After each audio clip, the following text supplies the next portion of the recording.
Netcasts you love. From people you trust. This is Twit. Bandwidth for This Week in YouTube is provided by Cashfly at CACHEFLY.com.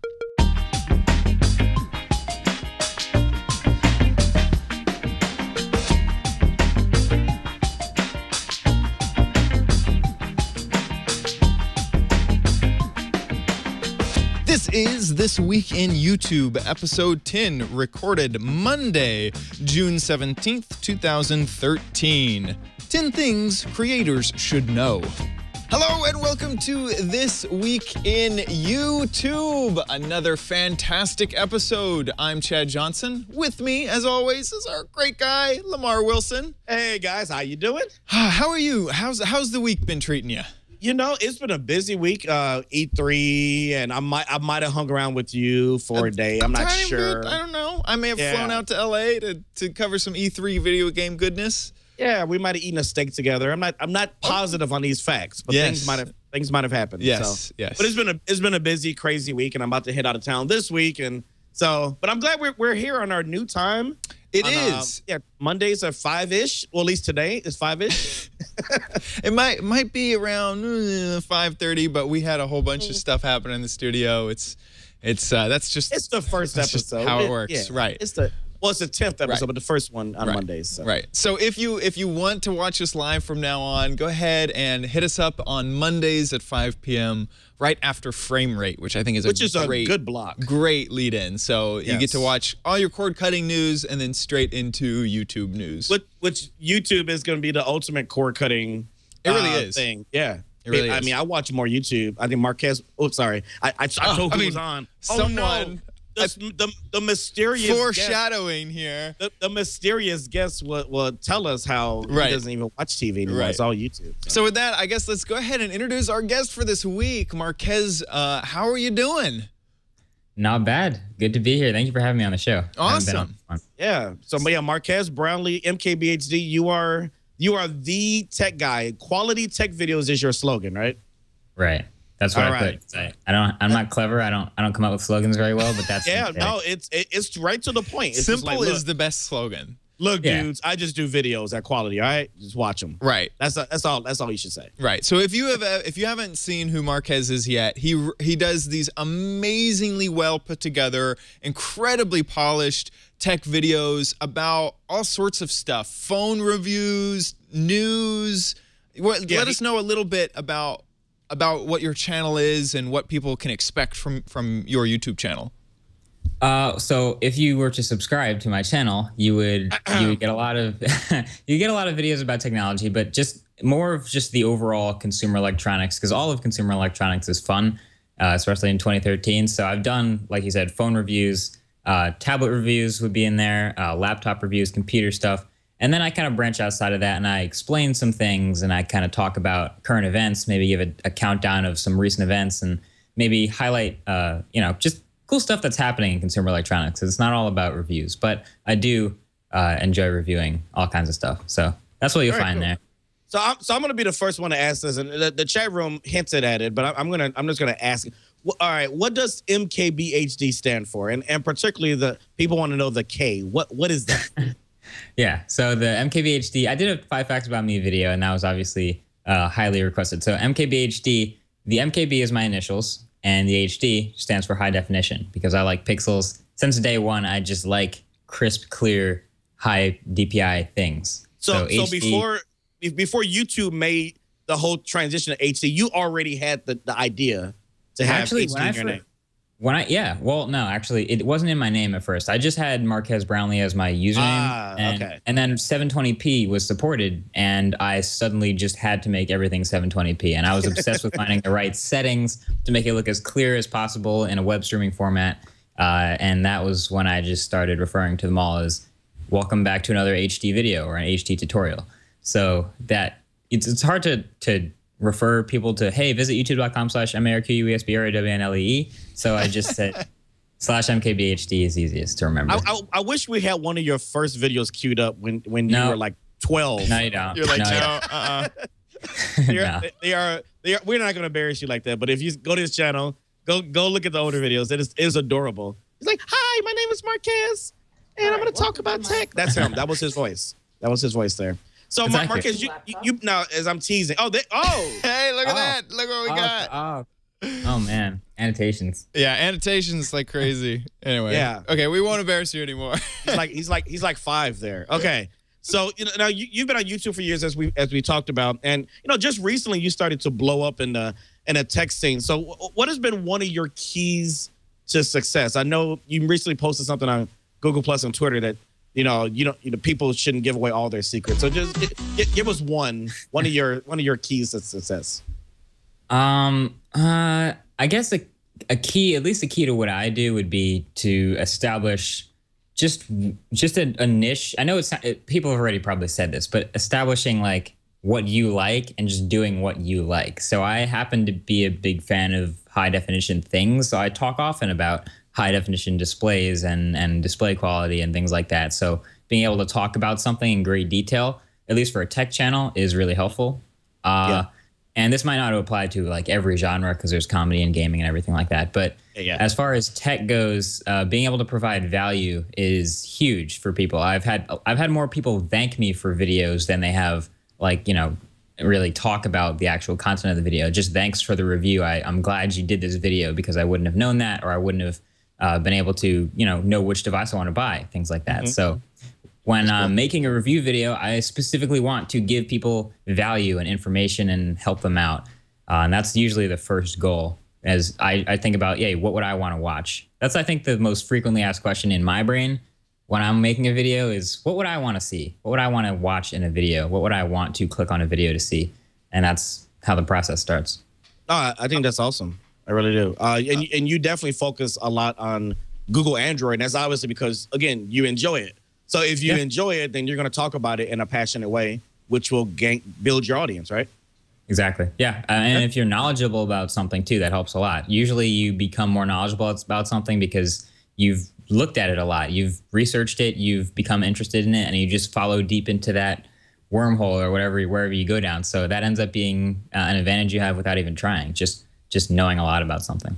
Okay, we did a Star Trek reference there. Okay, Chad. On the tech side of things, what are you using tech-wise? Because darn, it looks good. That depth of field is insane. Like, what's your normal camera lens setup? My camera over here is a Canon 5D Mark III, and I bounce between a trio of lenses, but I mostly use Tamron 24-70 f2.8, which happens to have optical image stabilization, which is so good. Yeah, I love the lens, but even more so, I love the full frame sensor, because moving from a crop sensor body to full frame made a bigger difference than I thought it would, which is great because I spent a lot of money. And that's not a green screen shot that we're looking at right now. Right. No, I actually was surprised. People think it's a green screen all the time. It's so sharp. It's so contrasted from the background. It sort of looks like it. Yeah, it just really pops.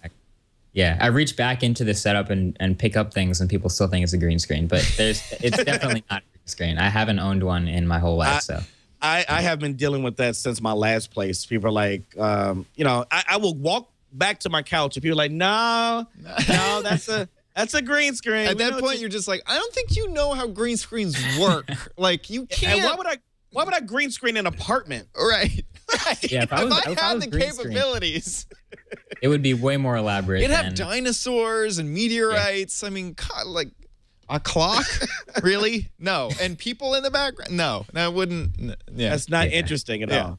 So, dude, speaking of interesting, okay, so you are really popular and really big on Google Plus, which is something the tech audience is still trying to understand, I would say more so the mainstream audience. What would you say your reason for success has been there? Because even with a small number of people, smaller than people have 1 million, 2 million, your engagement is off the chain. You can put a video out there and you'll get a couple thousand plus ones. So basically, what I'm asking for is how do you do that? The exact secret, so I can duplicate it for myself. So go on. Yeah. Well, so I'm still trying to figure out Google Plus. I love the site and the network and the people that are there. But for me, it's been about consistency. I like just posting things and seeing what people say. Basically, it's all about getting some sort of a connection with the people that you're already interacting with. And it obviously helps to be on, I guess, a suggested user list or whatever it's called, where people who sign up for it automatically get like suggestions for certain categories of people to follow. And I'm in, I think, the technology category and one other one. So that's what people are expecting when they circle that. So, you know, posts that happen to be in that genre and as interesting as you can get inside that genre tends to be more easy to engage with. That's how you engage people, is being interesting and informative and valuable.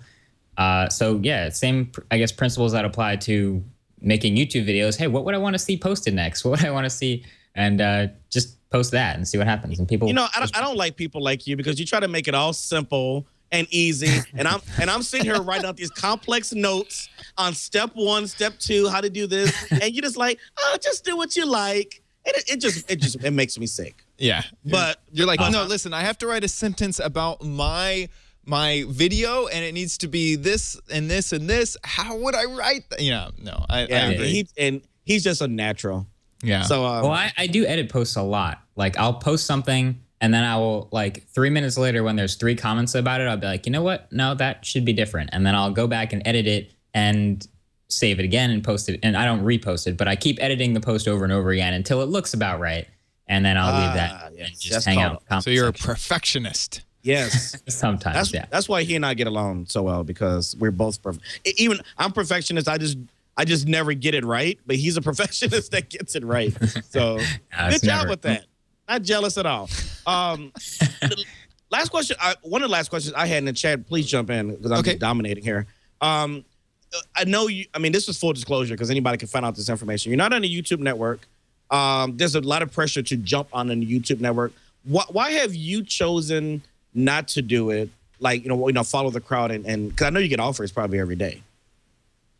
For me, it's not a matter of choosing not to do it. It's just a matter of not choosing to jump on one. There's a whole bunch of boats passing by, and I'm not jumping on a boat. Everyone else is jumping on one, but I'm not really jumping on it. And I guess the decision is just a matter of what I want to keep doing. Like a lot of the networks, their main pitch will be to offer services that I'm currently doing for myself, like SEO and production and things that I'm already doing. And that's what I would like to do. That's what I want to keep doing for my channel. So I don't want someone else to have control over that. And then, of course, they like to offer you all sorts of ways to monetize your content additionally, which is nice. But I'm enjoying what I'm doing now. So I'm going to do whatever I can to keep it that way and keep it in my hands. But I'm confused. You mean you don't want to give a network 10 to 30% of your money to just do what you're doing already? I'm not. Right. What's the logic there? I don't understand. Yeah. Oh, that makes sense. That's why. Yeah, right. That's a very good reason. Right. Now, Justine told me. She said there's no reason if you're doing what you're able to do, you don't need anybody else. There's no need to jump on a network until you need some help. Yeah, I wouldn't complicate it if it doesn't need to get complicated. Yeah.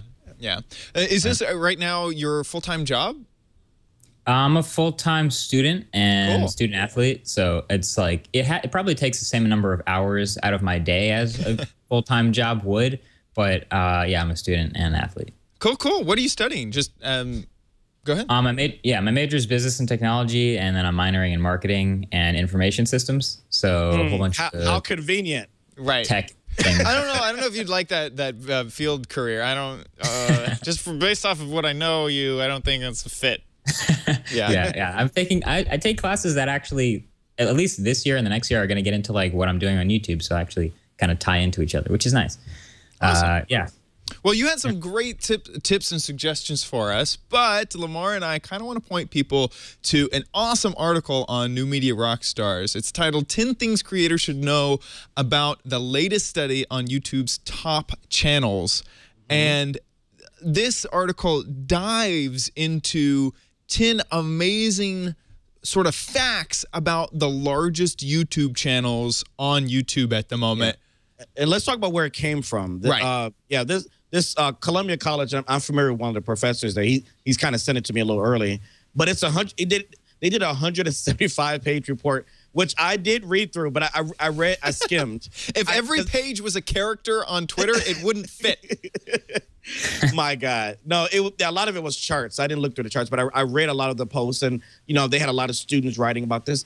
And I got to say, it was very objective. I mean, just by the numbers, you were able to see, hey, these are the people that are making it a success. What are they doing to make it right? And thank God for New Media Rockstars, because I did not want to have to go through the report and pull out things. So yeah. New Media Rockstars did it for us here.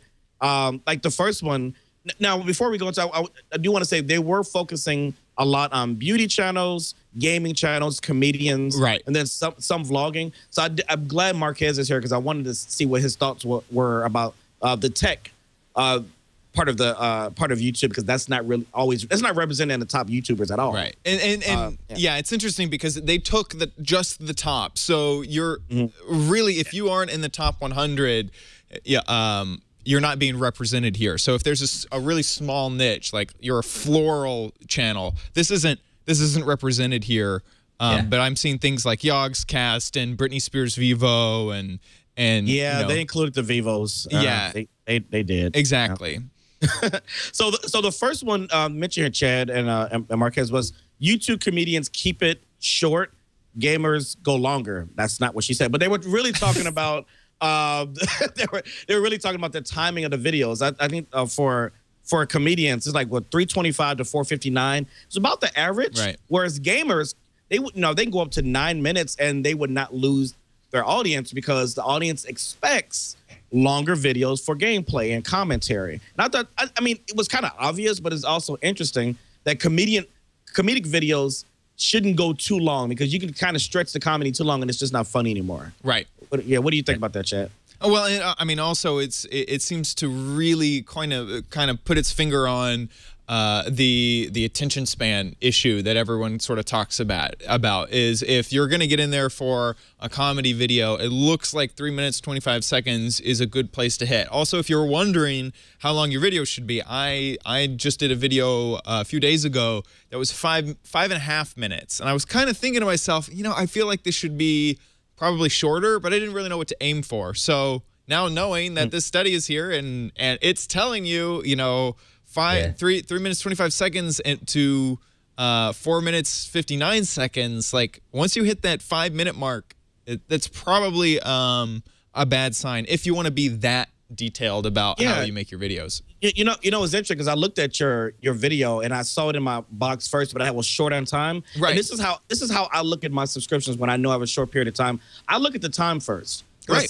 And when I see 5 minutes, automatically clicks. Even if it's 5 minutes 1 second, it automatically clicks in my head. Oh, this is gonna be over 5 minutes. I'll get to this later. Right. So it had George said 3 minutes. My mind instantly would be like, oh, I can watch this real quick. Absolutely. So it is more of a mental thing than anything. Now, the thing to keep in mind is, if you have, like Marques does longer videos. Now, if you have 9 minutes of penetrating content that will keep your audience engaged, then make the 9-minute video. But that's a good point. Is especially if you're looking for information and not for entertainment. If you're looking for like a review or something like that, I may actually skew to a longer video. Do you agree with that, Marques? I see exactly that. I think tech is its own niche that has that sort of concentration, where if I'm looking for value or information, like let's say I want to go buy a pair of headphones, and I see the top 3 videos are, 2 minutes long, 3 minutes long, and 10 minutes long, I'm probably going to look for the 10-minute video first, just because that's going to give me information. And when I start watching it, I'm going to keep watching until there's no more information, rather than, a 1-minute video. You probably watch the whole thing, but then you'll keep looking for more information if you don't get all. That's really interesting. Yeah, so that's a good point. Especially if the first 5 seconds, you can tell that it's facts. Like DP Review does these amazing reviews of digital cameras, and they are constantly like 8-9 pages long. But I know that how DP Review reviews their cameras, it is solid. It's not fluff. So yes, I completely agree. Yeah.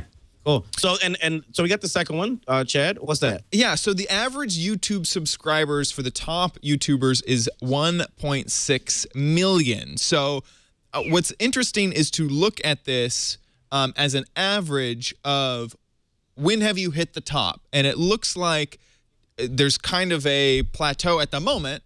at around 1.6 million. On average, yeah. You know, now the top channel is at 10 million right now, but you're right, the average. Right. So this doesn't apply for most of us, so we could probably skip to the next. Right. It's like we're nowhere near. I mean, Marques has 300,000 plus, and I have almost 200, but it's like that's still a long way away. Yeah. I mean, we've been on here for years. Yeah. It's interesting because I remember when I believe that it was, I forget who hit the millionth subscriber first. Fred.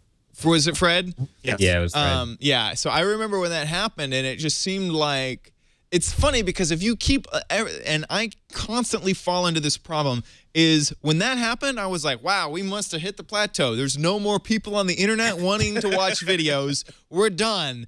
How wrong you were. Of course I'm wrong. And it's, I don't know why my brain continues. No, but no, that's how we all thought, because it wasn't that many people on YouTube at the time. I mean, you cannot see, even Smosh right now with 10 million, to us it seemed like, all right, that's probably about it. They've hit the cap, right?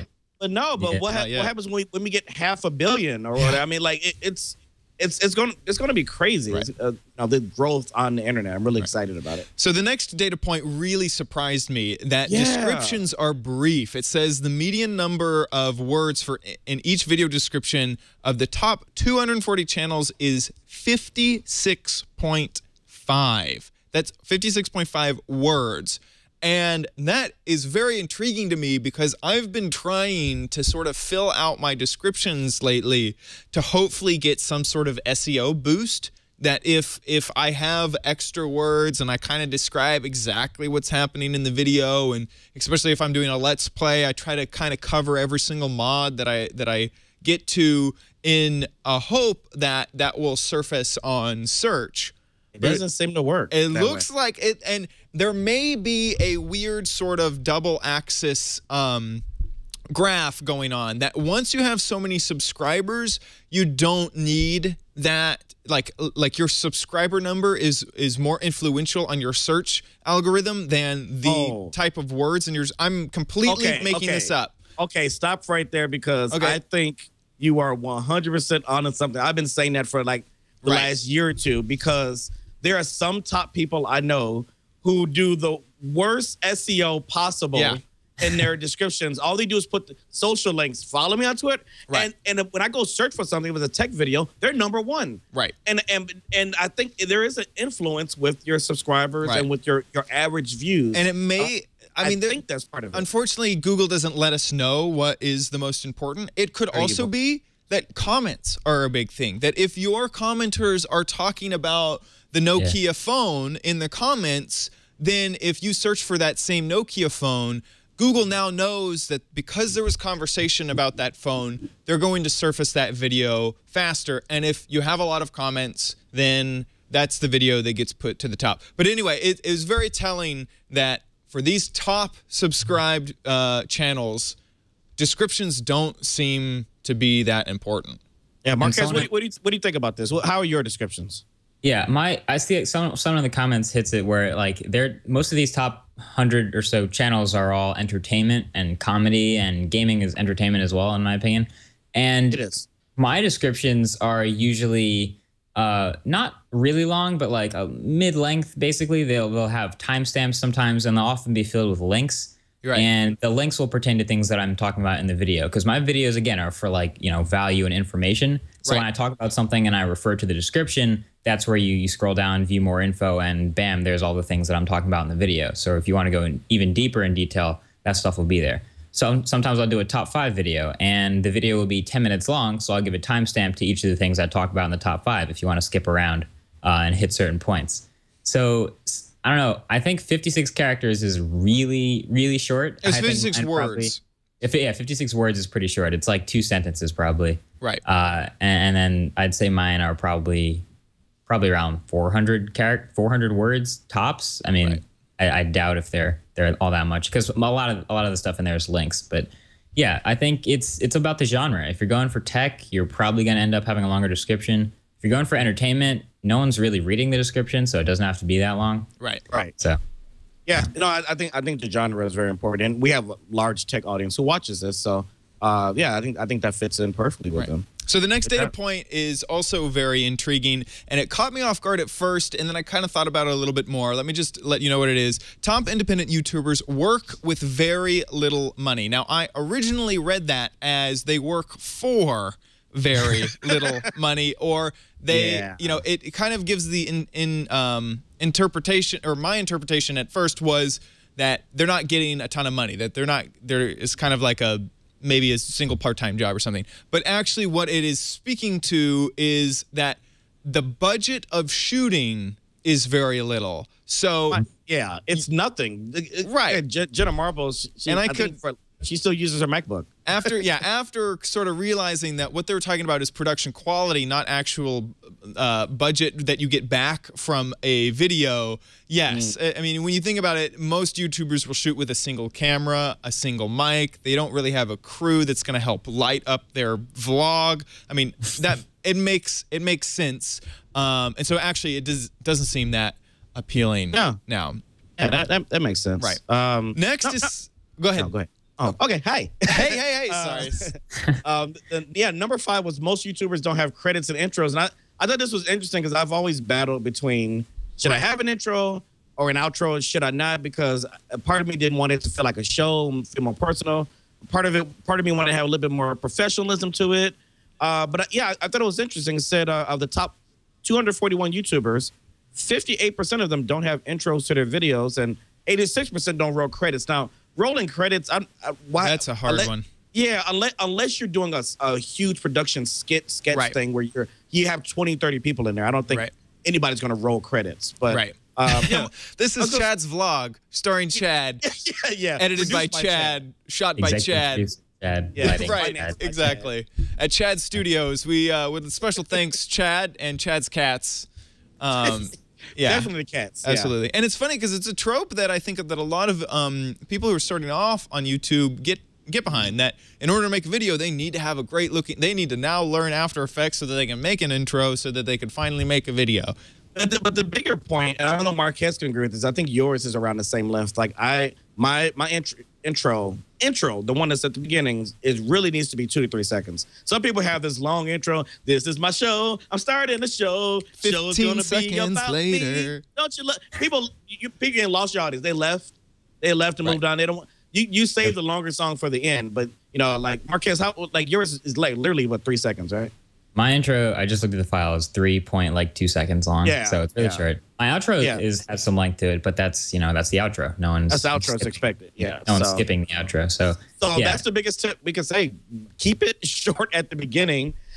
What I like to use is I like to do a pre-intro, which means I'll say something funny or whatever in the beginning to kind of keep the audience engaged, and the intro comes in, bam, then that creates the extra funny, and then you start the video. Sometimes I don't, but that's what I like to use it for, kind of a punch to put in the video to make it a little bit more interesting. But it's not something that you have to have, but it does help for branding yourself at least. Cool. So we got 5 more nice little tips. Next is that top YouTubers only post 1.25 videos per week. Now, there was some numbers that kind of moved around in here. So that would be that the median numbers of weekly videos was 2.5, but the average is just shy of 3. Sorry, I misspoke in the beginning. And then gamers are in a different category that post close to 8.31, which is over a video a day. Yeah, some do 3 or 4 a day. Exactly. And then comedy channels will only do around 1 a week. And I'd say this seems pretty consistent with what I would expect. But it is interesting. It seems like at least once a week that it doesn't quite work out if it's less than once a week. Yeah. Now, Marques, like you and I have always talked about this. You don't have a schedule, but you tend to I'll let you say. When do you tend? Is like every other day or every 2 days? Like, what's your thought process? I think 5 days is the longest I've gone without making a video in like a year or 2. So it's usually every like 4 days or so. Okay. Like I don't have a schedule. Do you do that to kind of let the video breathe a little bit so it can kind of accumulate some views and interest, or because like I did Monday through Friday for years, and I'll bounce back Well, I didn't do it consecutive years. I stopped and restarted. Yeah. But there's some like Daily Grace, Chris Perillo. There's some people that works for, that format works for. But the bad thing is that you bury your other videos rather quickly. Do you stretch yours out for that reason? I upload and then I answer comments for that night, and then I start working on the next video. So however long it takes me to make the next video or come up with and create the next video, that's how long it is between. So you're always working. Basically, I'm always in some sort of video mode at whatever day there is. Even if I come back from class, then all I do is write down the outline of a video idea that I want to do. That counts for me that night. So if I take 4 days to come up with the video and then 2 days to make it, then it'll be 6 days in between videos. It just works out that way. Okay, cool. And the key, like really, if you're living off this, and is that if you can get away with 1 to 2 videos a week, that they need to be, they need to be highly viewed videos, right. or good quality enough where, because back then when I was doing this, because I wasn't getting that many views a video, so you getting 5 to 10,000 views a video, you might have to do more regular ones to make up, whereas Marques can do 1 a week and get that many views. So it just depends on where your quality level is and your audience views. Because if you're doing a vlog style channel, once the next vlog has sort of come out, normally vlogs are sort of updates on life or something that's kind of happening. I mean, we find that with tech news is that 3-month-old tech news really isn't that appealing to anyone, but say a review on the Nexus 1 will be in 3 months. That's still going to be a hot video. So I also believe it matters a lot. No, I agree. I mean, I agree to a point because maybe vlog was the bad. No. I think tech videos have a very limited live show. No, I would say tech news more so. Right. Like even Phil DeFranco, like anything he does, if it's the next day, I'm not gonna go back and watch it because it's news. Right. And so I think the key is to really make your titles interesting enough where someone can look at it maybe 6 months down the line and just say, hey, I just want to see what he thought about this. Right. If it's a still viable product. But anybody in tech, Marques, you might agree or disagree, is that we understand that our videos have a certain lifespan. Vlogs have the advantage of definitely being, they're forever. You can watch them anytime. Marques, what do you think about it? Do you think, tech videos, what's the average lifespan you see in your videos? Well, so there are certain there's even subgenres within tech videos, because I would say an unboxing video could last a little while. A rumor video has a very short life because it's a rumor for a little while. A review video that could last a while because a lot of times there's different lines of products, and so for example, my Galaxy Note 2 review will probably be relevant until the Galaxy Note 3 comes out, and even then people will watch it for comparison. So maybe the life cycle of a product is the life cycle of a video about that product. That's right. Probably about a good like scale for that. And then there's just random videos about tech. Even if they're not news, there could just be a video. I did a video, 5 facts about Android. That doesn't really have necessarily a limited shelf life or anything specific about it. So it's a subgenre within tech that already is out there. But tech by itself, I would say overall has a shorter shelf life than any other bigger genre, just because of the nature of how fast moving tech is. Right. So next is number 8. Gamers get a lot of comments per view. So apparently, if you're doing a gaming channel, you're actually going to get a lot of comments on your game video than compared to other people's percentages. Oh wow! I can speak English, I swear.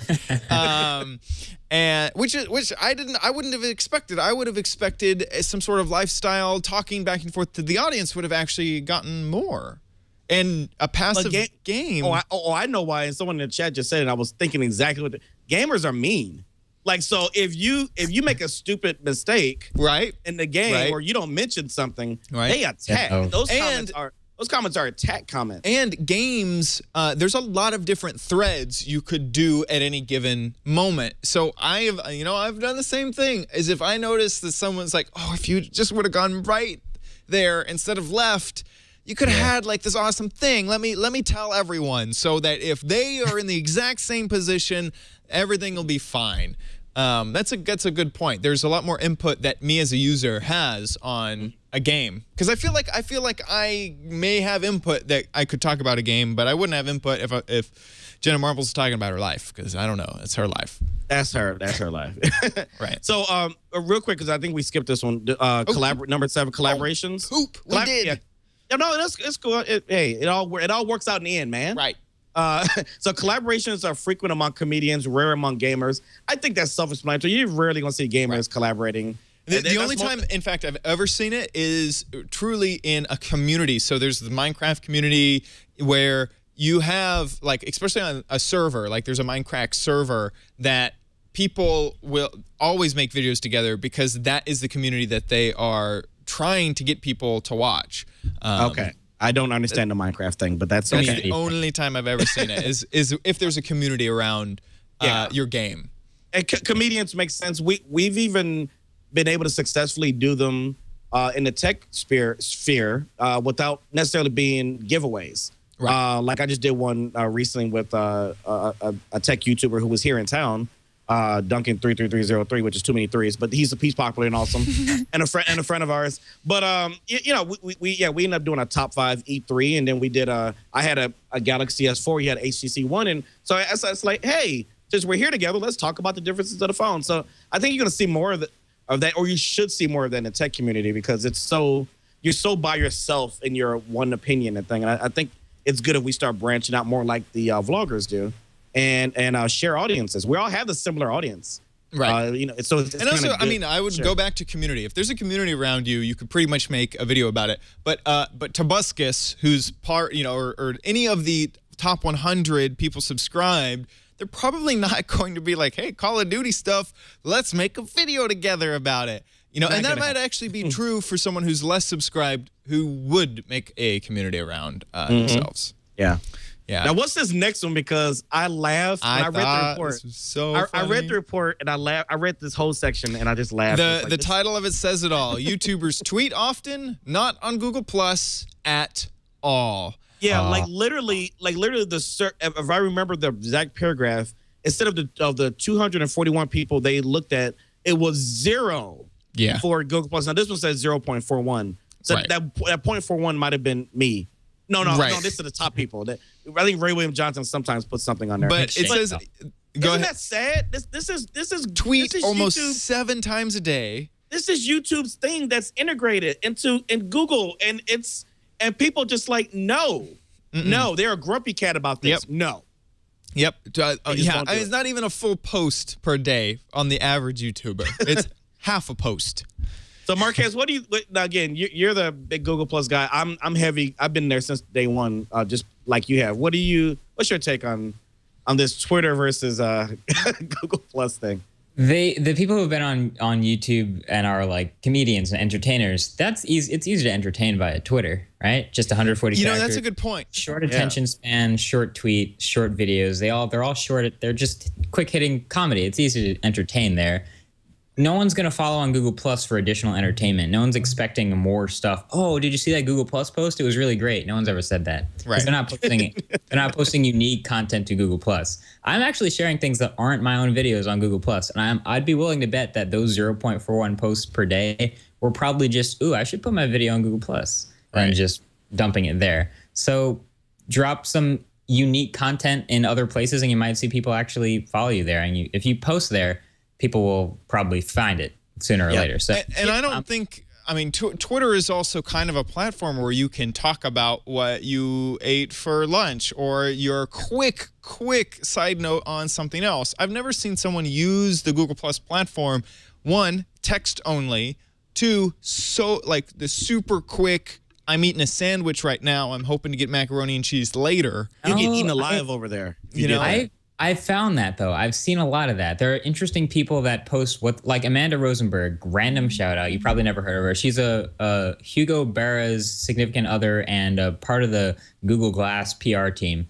She'll just post random stuff about like what she's doing with Glass. And since it's with Glass, it's just pictures of where she is and just, hey, I'm just posting from Glass right now. No, but that's the key. That's the key. Pictures, images, and devices. Right.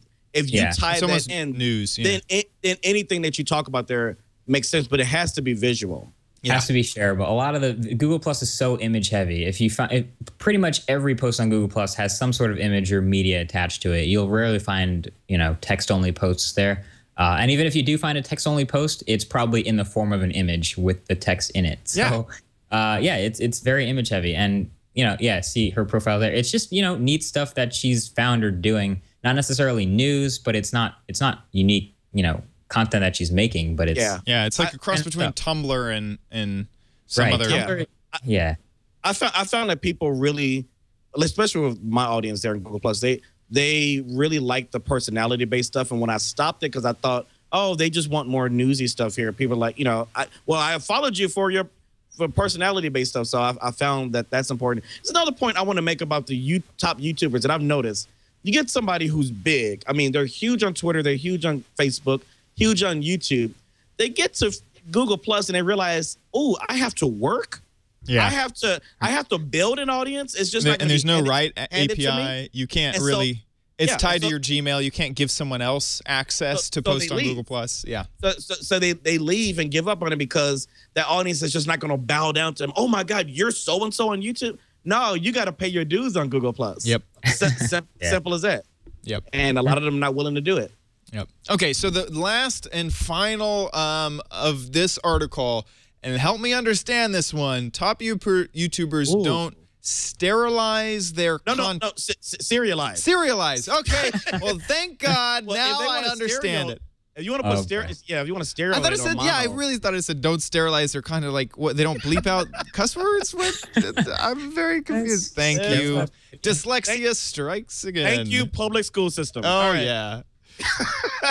Okay, so they don't serialize their content. That makes a lot more sense, that they're not trying to make a storyline. They're not trying to do episode 1, 2 through whatever, kind of like us on episode, 10? Well, no. Well, episodes are fine. The serialized things is like, stay tuned for what happens next week, and it's a running, like Lost. That works horribly on YouTube, but one-offs work great. That's what most content is. But Machinima Prime prides itself in serialized sci-fi or type content. Right. And they're just saying it just doesn't. And I've seen that people watch the first episode because they punched it up and they say, "Oh, we gotta watch this," and then you watch the next one, and 80% of the viewers are gone. Right. And it's the attention span. It's something about that. What do you say, Marques? Well, it's the attention span, because another thing with the game, like you said, Machinima Prime, their gaming videos, remember they're 9 minutes long on average. Like, those are the types of videos people watch longer because they have a longer attention span for those videos. But trying to hold someone's attention with comedy over multiple episodes, over multiple videos, that's like way past the average attention span of someone who's trying to get a laugh. So it's way easier to just leave that. Whereas if you're watching a bunch of gaming videos in a row, I'm sure someone could sit down and watch 39-minute videos in a row with gaming stuff and not have a problem with it. So it's about that genre-specific attention span, and most, I guess gaming works. Most people want to kind of format their content to be able to be drop in and drop out. So you could watch anything at any time. You could go to my channel and click any random video and be entertained. New Media Rockstar did another article just about this, and they used Ray William Johnson's Equal 3 as a good sort of show off of what we're sort of talking about. You're able to jump into any of his episodes and be entertained and not feel like you're being left out of.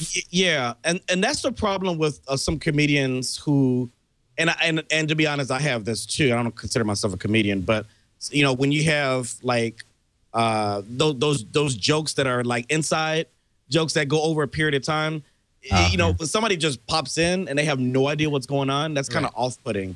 So like you have to be really careful with those. I found myself recently reintroducing myself every time, hey, I'm Lamar Wilson here, just because there's always going to be new people watching, and you have to consider the new people as well as the old people who watch.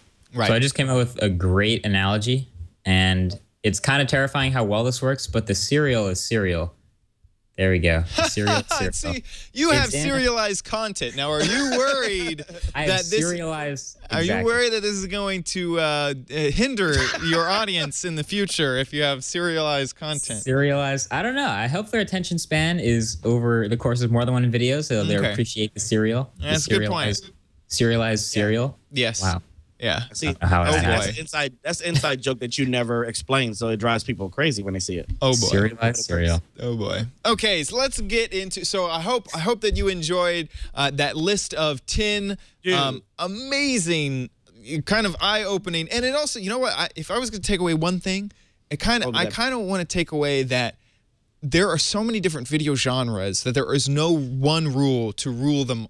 One rule to rule them all when making your content. Really think about your own audience, your own personality, what you want to make, because what each one of these kind of pointed out to me is, yeah, it works for that, but maybe not for this. So keep it open. Don't box yourself in, folks.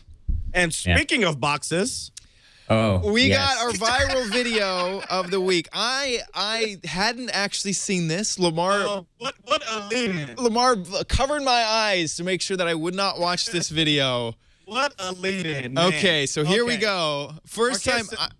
Marques sent this to us. Marques Brownlee. Yeah, let him talk about it. Okay. Just play it? Yeah, just play it. My title is This Guy. The commentary is priceless. Just wait. Yeah, this is in China Air, and he has no blanks to give. What? I don't think I've got to say much. This speaks for itself, doesn't it? If I was his mother, I would say you got more on the ground than you got on the cart. That is what almost all the comments say. These blokes don't give a damn. Oh my! Yeah. He's creating double work for himself. I know.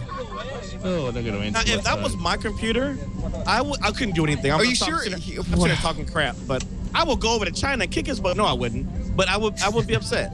Yeah. I mean, China Air breaks boxes will be the new slogan coming up. Now, when Marques and I looked at this, like, what was it? Like 2 hours ago, it was at 75,000. Now it's at 162. And if you dive down in the video statistics, it spikes. Like, this video has been online for a little bit, but now it's kind of on like Reddit and Tumblr and things like that. So it's like nothing. Yeah. It's been up for a year. It's been exactly. Wow. So and just lighting up right now. Yeah, which is weird how that happens. But look at it. This is just disgusting. Like, it's just like, come on. Okay. What if that was a baby in a box? What are you doing? I just want to score this guy. It's like he got 2 out of 3 that round. 2 for 3. Yep. Up. Oh, 3 of 3.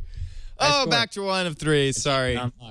Yeah. So the guy in the plane is recording this, and the other passengers are just oblivious, or they have seen this before, so it doesn't matter to them. He's the one freaking out about it, which is hilarious. There's some chatter. There's some chatter on the plane, but this guy's commentating under his breath out the window like this guy.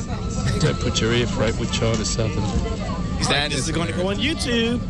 He warned. No, if I was a video uploader of this, I'd be like, come on, this hasn't gotten any views in a whole year. I thought that this would be YouTube gold. Yeah. And it took over a year for it to really explode. Over a year, but now it's YouTube gold, and he's going to make millions. Wow. No, you won't. No, you won't. Right. Okay, so this next video, wait, I was thinking who gave this to me. Marques, you didn't get this next one to me. But this was actually a very good tutorial on how to share used games on PlayStation 4, because, there's a controversy with Xbox not sharing games, going all digital, things like that. So I've been wondering. Like, I actually enjoy tutorials. So I want to learn something here. Okay. This is how you share your games on PS4. Oh, okay. Yeah, Nice. Got a good nice intro. Yeah, okay, no, good. See the colors. Okay, I'm ready. Let's learn together. I bet this will be a. I can't wait. What? Oh!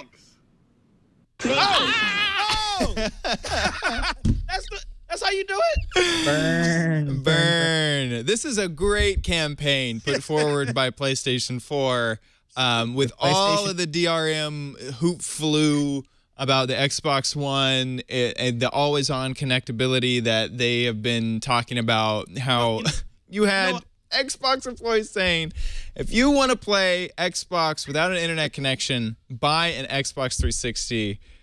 I mean, I think the best PR for the PS4. Oh, go ahead. Yeah. I was going to say the best PR for the PS4 so far has been the Xbox team. Yeah. Gold. They've been the most idiotic people.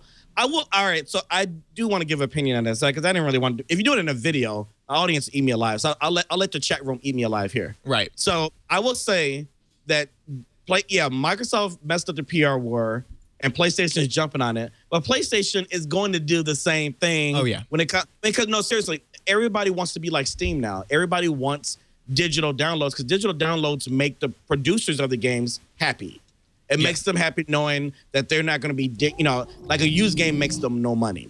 So Microsoft just jumped in the pool early and it was kind of an a-hole about it when PlayStation is about to, they're going to be getting rid of this in a year or two. They just decided to pull back and let Microsoft look stupid doing it. Yeah. But they both have to go in the same direction. And it's come out that PlayStation's DRM policy is actually not much different than Microsoft's, that if a game developer would like to put DRM on their game, they can. And there's not, I mean, PlayStation is going to let that game company do that. The thing that they're betting on, and what they've said publicly, is that what they hope to do is create a presence around the PlayStation 4 that game developers will not feel compelled to put DRM on their games. That consumers will come to the PlayStation 4 expecting no DRM, and when a publisher puts DRM on their game, that it will be obviously the publisher's fault,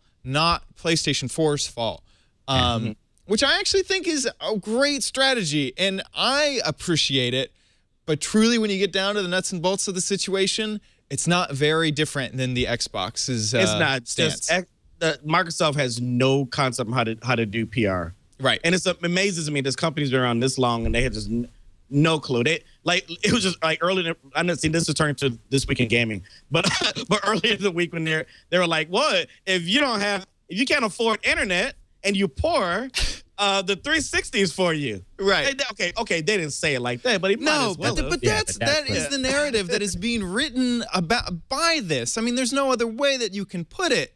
It's a complete lack of communication on the Xbox's team, because any official from Xbox who you would think would have a definitive answer on all of these controversial topics that should have been written up in a memo and sent to them, they all have no idea. In fact, right now there's this big thing blowing up about if your account on Xbox is banned, will you be able to actually play games on Xbox? And I saw one video from Major Nielsen saying, no, you can play if you bought a game, you can play it, even if your account is banned on Xbox. And then it just came out recently that may not be the case. So yeah, who knows? And it's totally Xbox's fault for doing this. Too many hands in a macaroni. I don't know what that means, but it's too many. Yeah. Right.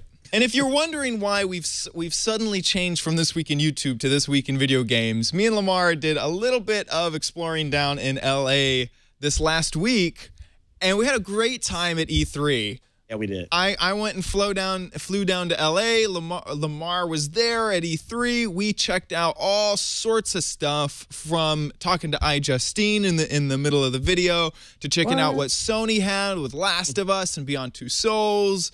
Chad got to go to Sony exclusively while I sat outside watching the luggage. That was nice, Chad. Yeah, sorry about that. Sorry about that one. We could only fit 2 people into the room. Yeah. They were like, oh, this big guy wants to come in? No. Sorry. No. Yeah. Who's kid with red hair. You can fit. Marques, what did you think about E3? I know you're not a gamer yourself. You made that clear to me, but what did you think? Did you get to see any content from people that did it? Yeah, I saw a couple hands-on videos. I saw my first eyes on of the PS4 and first eyes on and some exclusive games and stuff. People seem to be very enthused about the exclusive titles, so they're looking forward to certain games that they're going to get to play soon when they finally get these new consoles. So there's plenty of excitement over that. I just wanted to make the point that this is the second time that Microsoft has had terrible PR on This Week in YouTube, because I remember it was either last week or the week before with that Windows 8 ping pong the butt ping pong video Microsoft as well, right? 2013, yeah. Exactly. So yeah, Microsoft not having a great time with the YouTubes, but yeah, it's fun. So yeah, E3, what I got out of that was that people are looking forward to certain games and tend to be having a great time hitting on the Xbox. Yeah. That's what I got. Yeah. This has turned into, and I'm not gonna get too deep in this, but this whole Xbox thing has turned to a whole GoDaddy. What was that whole issue? Oh, GoDaddy SOPA. This has turned into that, because if you mention that you even have an Xbox, people are jumping down your throat. Or if I say, hey, I'm buying both. What? You can't buy both. What's wrong with you? You have to choose our side. I was like, yeah, I can do whatever. I'm a grown man. The story has been that Microsoft is the harbinger of DRM, that they are leading the front lines on making sure that your content can only be bought once by you, and no one else in your house can play it. No one, I mean, that's what the feeling is. That may not be true, but that's what the feeling is.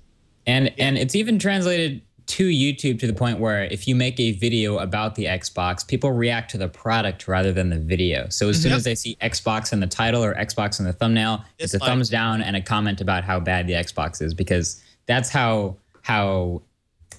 that's the reaction. That's the storyline. That's how associated they are with this awful DRM issue, where they just happen to be the face of it right now, and that kind of sucks. And they don't understand it at all, but because they watch people who say this is bad, this is evil, you know, they follow along with it, which is kind of sad. Yeah. Well, let's go ahead and move on to our YouTube tip of the week, and Marques is going to help us out with this. Do you have a tip for our viewers on strategy, technique, just a general plan, any idea? And if you say just do it, I'm gonna find you and hurt you. So okay, okay. Well, my tip was kind of given away earlier because I kind of already said part of it. But my deal was that my most frequently asked question that I get like in my YouTube inbox and Gmail inbox is how to get started. So because people are always wondering, you know, how do I become a YouTuber? How do I just get started? And the thing is about tech, like we said, one of those tips in that article before was that a lot of YouTubers produce on like a very low budget. But technology videos, once you start to get your hands on hardware and start to, buy things to review, that's not low budget anymore at all. So my tip for like getting started in tech is to just show things that you enjoy that you already have. That's the easiest way. Things that you enjoy that you already have. And once you start talking about things you enjoy, you're obviously more enthused about it, you're more passionate about it, and you have more information about it because you already have it. That's the easiest way to get started.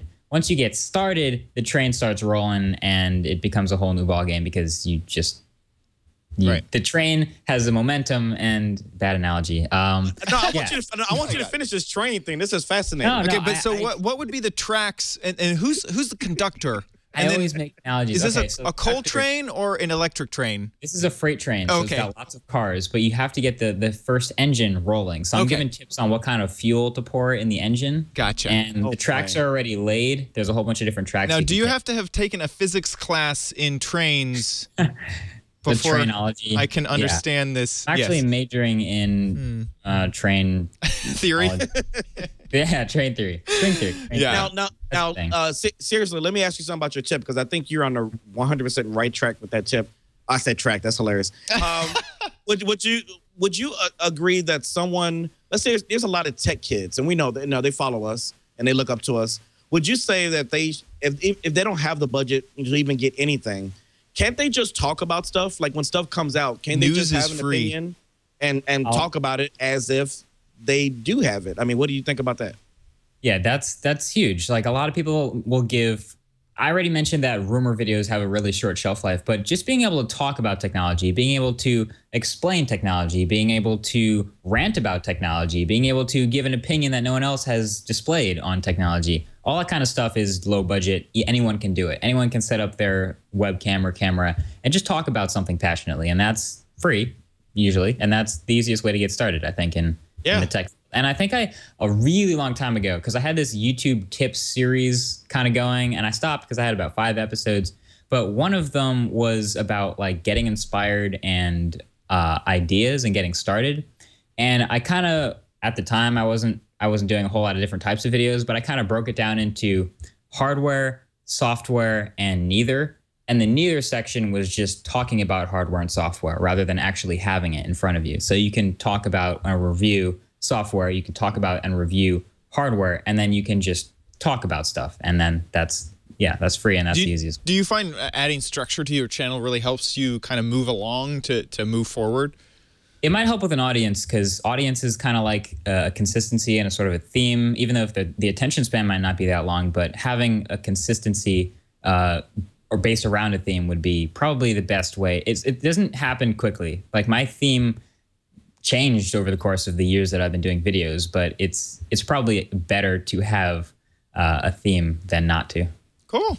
Well, we kind of want to continue this tradition of asking folks what their tip is for everyone else. Me and Lamar, our brains are just dried up with tips. So mine's gone. Yeah, the brain or the tips? Either. Brain. Zombie ate them. Right.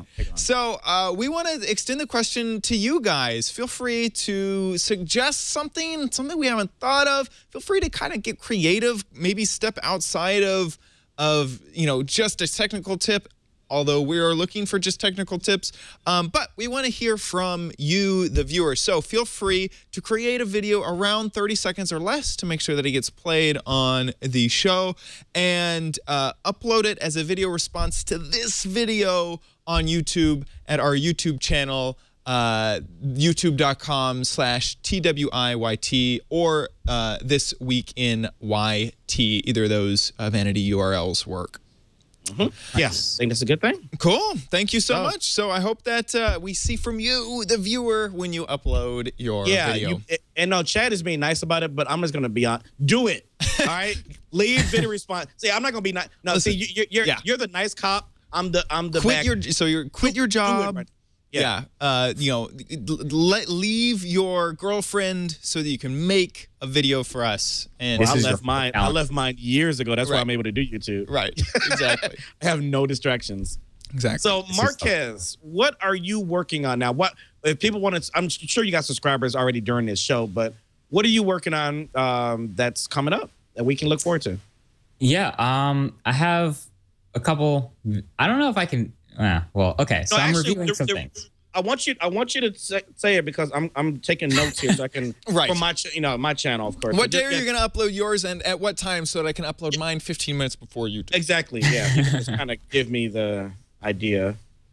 Well, I've been using what? No, I've been using the new MacBook Air for about 4 days now, and it's 3 days now, and it's pretty impressive from what I've used.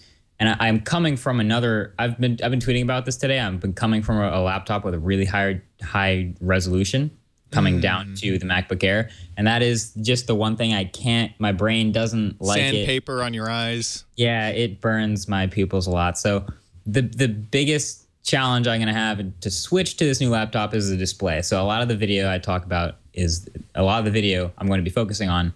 Talking about the display, but do you have the 11-inch MacBook Air or the 13-inch? I have the 13-inch, 1.8 gigahertz, 8 gigabyte, 128 gigabyte. Yeah. So that's only a 900 resolution. Were you coming from the Retina? I'm coming from a 2560 by 1600 display. So you're so spoiled. Well, I know. That's my biggest problem with the Air 2 is I want to get one so bad, but. Exactly. It's the low. I can't even watch a 1080 video. You poor babies. You got kids in Africa who don't have pixels. They're starving for pixels. Okay. As MKBHD, though, that's kind of a thing already. Yeah, he is a pixel guy. Know that I'm looking for pixels, and this is lacking the pixels. Yeah. Cool. I cannot wait to watch whatever you make and whatever you have to say about that because it's going to be great. And it's also going to be really awesome to watch because it always looks good. When it's so make sure you subscribe to Marques MKBHD on YouTube. Follow him on Twitter, Google Plus, MySpace. He has one of those too, and Instagram. He's on all of them. Yeah. Well, MySpace isn't listed there. Why didn't you list the MySpace, man? What's wrong with you? Yeah, that's a good point. I feel like there's a market of MySpace users who are just clamoring for someone on MySpace. Someone to mention it. Right. And they just did their redesign, came out of beta recently, too. What is the post frequency for YouTubers on MySpace? Is it more than Google+? Plus? Perhaps. It wasn't even in the study. It was so low. Didn't even consider. Now, Chad, you did a video recently. I'm not going to spoil it, but I will just say that you put some food together in a cup, and you had the nerve. Interesting that you might mention that, Lamar. You had the nerve to tag me. You know, it wasn't really specifically a tag video, but we did a little bit of interesting. Being me in my kitchen.